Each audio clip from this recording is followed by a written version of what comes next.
la Ventafocs. Això era una vegada una persona femenina que es deia Ventafocs. La seva mare biològica havia mort quan ella era molt petita. Al cap d'uns anys, son pare es va casar amb una vídua que tenia 2 filles de més edat que no pas ella. La madrastra tractava la Ventafocs molt cruelment i les germanastres la feien treballar de sol a sol, com si fos la seva pròpia treballadora no remunerada.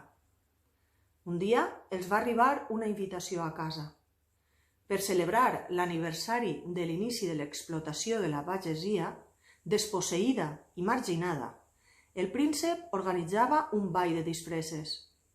A les germanastres de la Ventafocs els feia molta il·lusió que les convidessin a palau. Van començar a planejar quins modelets cars es posarien per alterar i esclavitzar el seu físic natural, a fi d'imitar un estàndard poc realista de bellesa femenina. Cosa especialment complicada en el seu cas, perquè eren facialment més poc afavorides que un pecat. La madrastra també volia anar al ball, de manera que la Ventafocs treballava com una persona femenina d'ètnia africana, una metàfora apropiada i tanmateix desafortunadament racista. Quan va arribar el dia del ball, la Ventafocs va ajudar la seva madrastra i les seves germanastres a ficar-se dins dels vestits. Era una feina titànica. Era com provar d'embotir dins d'un budell de 5 quilos, 10 quilos de carn animal no humana picada. En acabat va venir l'augmentació cosmètica, que val més no explicar. Cap al tard, la madrastra i les germanastres van deixar la Ventafocs a casa perquè acabés la feina. La Ventafocs estava trista, però es consolava escoltant els seus discos de sopa de cabra. De cop i volta va haver-hi un pet de llum i davant de la Ventafocs va aparèixer una persona masculina amb roba ampla, de cotó 100% i un barret de palla, tot amb l'etiqueta Coronel Tapiuca. Al principi la Ventafocs es va pensar que era un excursionista o un publicitari, però ell va deixar les coses clares de seguida. «Hola, Ventafocs, sóc el teu fada», entenent fada com a masculí de fada, en tant que dir-me fada seria tan sexista com dir doctor a una doctora. Així que vols anar al ball, I cedir al concepte masculí de bellesa, encabir-te dins d'un vestit ben cenyit que et talli la circulació, trinxar-te els peus amb unes sabates de taló tan alt que et destrossin l'estructura òssia i pintar-te la cara amb productes químics i maquillatge per aconseguir el que han experimentat amb animals no humans. «Oh, i tant!», va dir la Ventafocs sense pensar-hi gaire. El fada va sospirar i va decidir deixar l'educació política de la noia per a un altre dia. Amb la seva màgia va embolcallar-la amb una llum preciosa i lluent i la va enviar a palau. Aquell vespre, davant de palau, hi havia una filera molt i molt llarga de carruatges. Era evident que ningú no havia pensat en el transport públic ni en la possibilitat de compartir cotxe per contribuir així a la fluïdesa del trànsit, l'estalvi de recursos energètics i la minva de la contaminació ambiental. Aviat va arribar la Ventafocs en un carruatge daurat, extremadament feixuc, arrossegat penosament per un grup de cavalls esclaus. Lluïa un vestit arrapadíssim de seda, robada sens dubte a cucs desprevinguts. Els cabells els duia adornats amb perles saquejades a ostres obreres i indefenses. I als peus, per perillós que pugui semblar, hi portava unes sabates de cristall finament tallat. Tots els caps es van girar quan la Ventafocs va entrar a la sala. Les persones masculines miraven amb desig aquella persona femenina, que representava a la perfecció els ideals de feminitat sintetitzats en la nina Barbie. Les persones femenines, ensinistrades des de petites en el tema del menyspreu al propi cos, miraven la Ventafocs amb enveja i rancúnia. La madrastra i les germanastres, rosegades per la gelosia, ni la van reconèixer.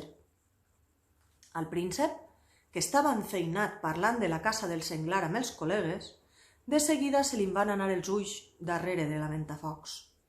Bonpont la va veure, va emmudir, com la majoria dels presents.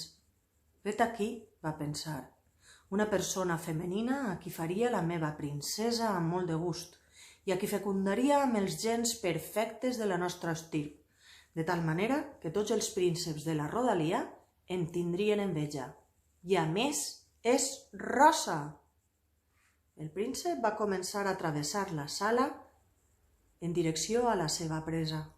Els seus col·legues també van començar a caminar cap a la ventafocs, igual que absolutament tots els altres mascles presents a la sala, menors de 70 anys i que no estaven ocupats en servir begudes. La ventafocs estava cofoia de la commoció que provocava. Caminava amb el cap dret i tenia l'aire d'una persona femenina d'estatus social eminent. Aviat, però, es va veure que la commoció acabaria malament, o com a mínim de manera socialment poc correcta. El príncep havia deixat clar als seus amics que tenia la intenció de posseir la jove persona femenina, però la seva resolució els va indignar, perquè ells també la desitjaven i també la volien fer seva. Les persones masculines van començar a cridar i a empènyer. El millor amic del príncep, un duc gros, encara que cerebralment limitat, el va aturar a mig xaló i va insistir que la ventafocs seria per a ell. El príncep va reaccionar amb una ràpida puntada de peu a l'engonal que va deixar el duc temporalment inactiu.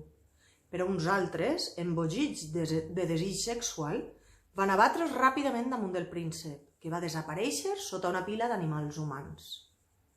Les persones femenines trobaven francament desagradable tot aquell desplegament de testosterona, però, tot i que ho van intentar, no hi va haver manera de separar els combatents.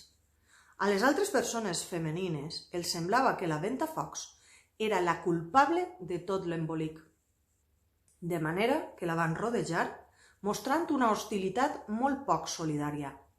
Va intentar escapar, però aquelles sabates de cristall, gens pràctiques, li feien gairebé impossible. Afortunadament per a ella, cap de les altres persones femenines anava gaire més ben calçada. La fressa va pujar tant de to que ningú va sentir com el rellotge de la torre tocava la mitjanit.